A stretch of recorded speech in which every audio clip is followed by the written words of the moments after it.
Salut, c'est Nadia et bienvenue à toi sur mon podcast Au cœur de mon être.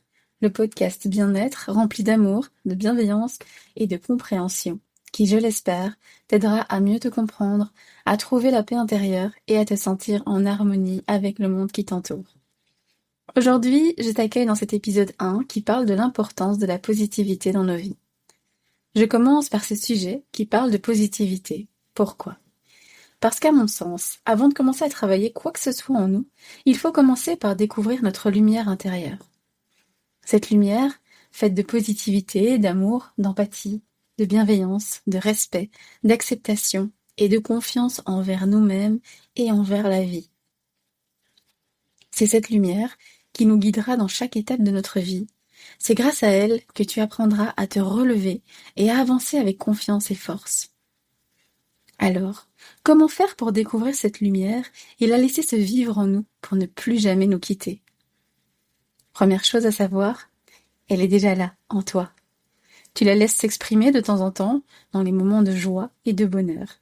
Mais bien souvent, notre côté négatif refait surface assez rapidement, surtout si tu ne te focalises que sur les événements négatifs et les événements relatés par les médias.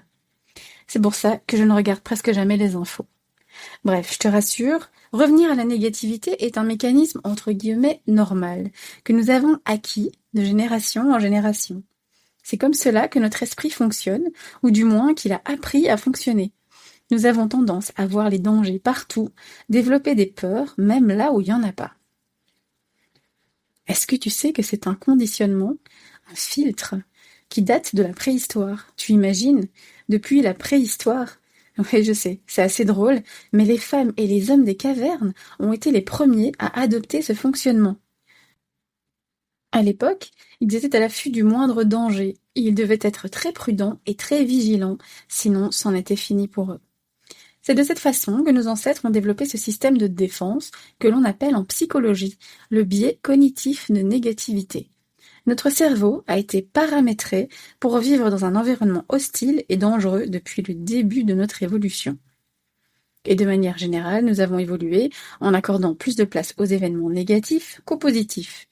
Autrement dit, nous avons tendance, et encore aujourd'hui, à surestimer les éventuels dangers et sous-estimer les opportunités.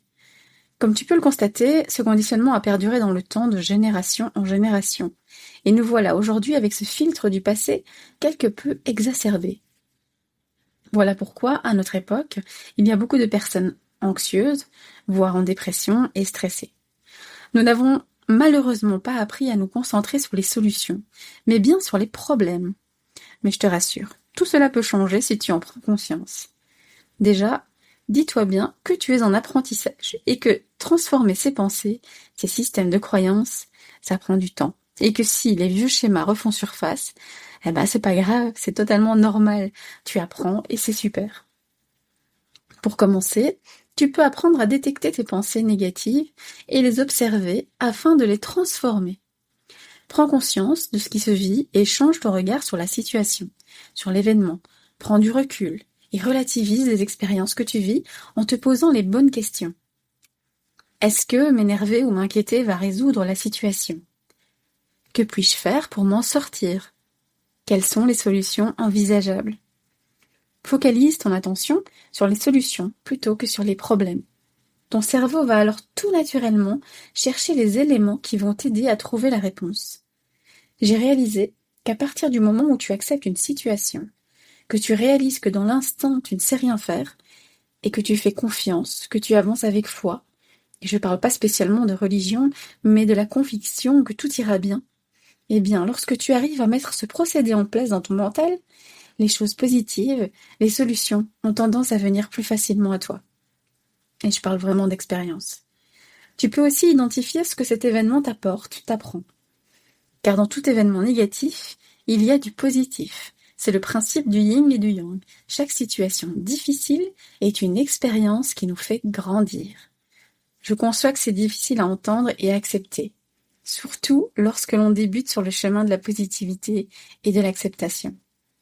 Mais avec le temps, nous comprenons beaucoup mieux les choses, le pourquoi.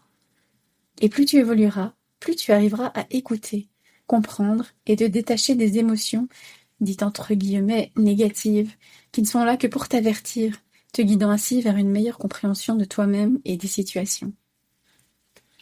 À présent, je vais te donner les outils indispensables pour t'aider à voir le bon côté des choses et avoir un mental plus positif.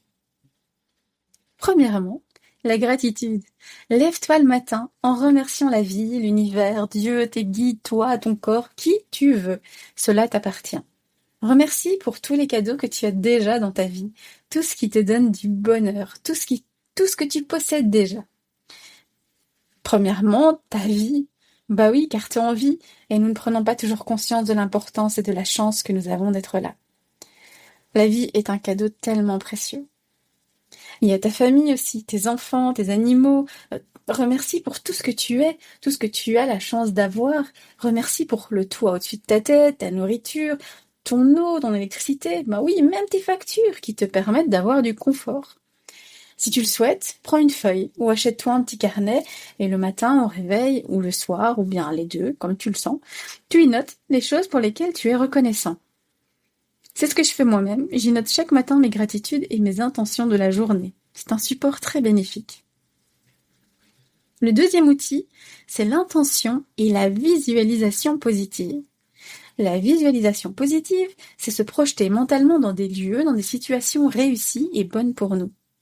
L'intention, c'est le but, l'objectif de ta journée, de ta vie. C'est toi qui décides, qui fais le choix, en conscience. Tu décides de la direction que ton mental va prendre.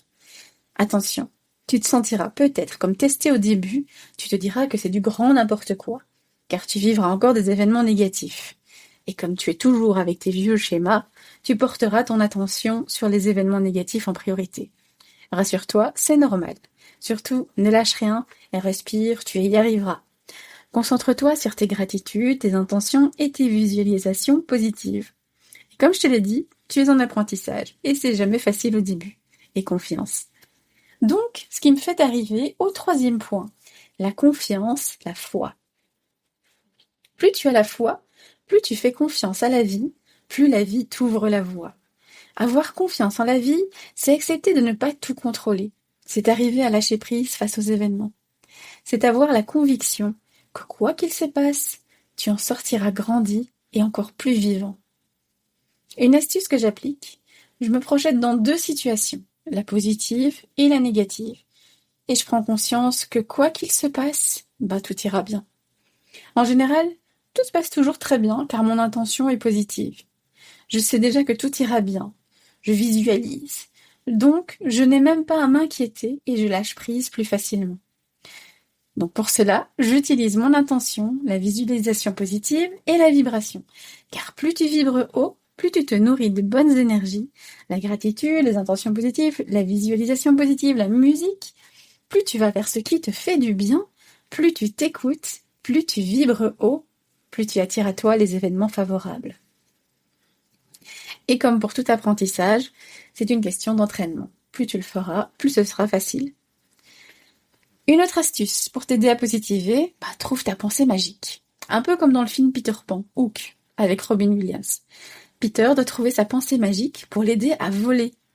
Ici c'est pareil, cette pensée sera ta béquille dans les moments où tu te sens flancher. Cette pensée te fera revenir vers une prise de conscience plus positive. Et le dernier point, et pas des moindres, prends conscience du moment présent grâce à ta respiration. Autorise-toi et octroie-toi des pauses pour revenir à l'ici et maintenant. Respire profondément.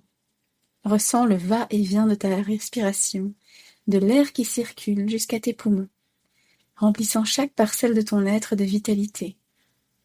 Laisse-toi envelopper par cette sensation apaisante, tandis que tu expires doucement, relâchant toutes les tensions accumulées. Et visualise de belles choses. Laisse ton esprit s'emplir de couleurs vives, de paysages enchanteurs ou de moments heureux. Tu peux aussi te concentrer sur ta pensée magique. Permets à cette visualisation de t'apporter réconfort et inspiration, renforçant ainsi ta connexion au présent et nourrissant ton bien-être intérieur. Tu sais, c'est dans le présent que tu construis ton futur. Alors prends-en soin. Lorsque tu vivras un moment négatif, utilise cette méthode en te posant un instant, en revenant à toi, et en respirant consciemment. Accueille ton émotion, ton état d'être du moment, sans te juger, avec une grande bienveillance pour toi-même. Et surtout, apprends à lâcher prise. Voilà, tu as à présent quelques outils pour revenir vers ton côté lumineux, vers ta positivité. C'est un entraînement de tous les jours, des prises de conscience, des challenges avec toi-même. Mais avec le temps, tu verras, tu accueilleras plus facilement les événements de la vie. Plus tu feras grandir ta lumière intérieure grâce à la gratitude, à tes intentions, à ta vibration, à ta respiration, plus tu te transformeras positivement. Tu amélioreras ton mental, tu seras moins stressé, tu verras plus facilement le bon côté des choses, et il paraît même que le fait d'être optimiste et positif favorise la longévité. Donc, être positif, c'est bon pour le moral, mais aussi pour ta santé. Alors, pourquoi s'en priver ? Voilà, cet épisode touche à sa fin. Merci de l'avoir écouté. Souviens-toi, le pouvoir de la positivité est entre tes mains. N'aie pas peur de briller et de répandre cette belle énergie autour de toi. Je t'envoie plein de positivité et d'amour et à bientôt pour un nouvel épisode. Prends soin de toi.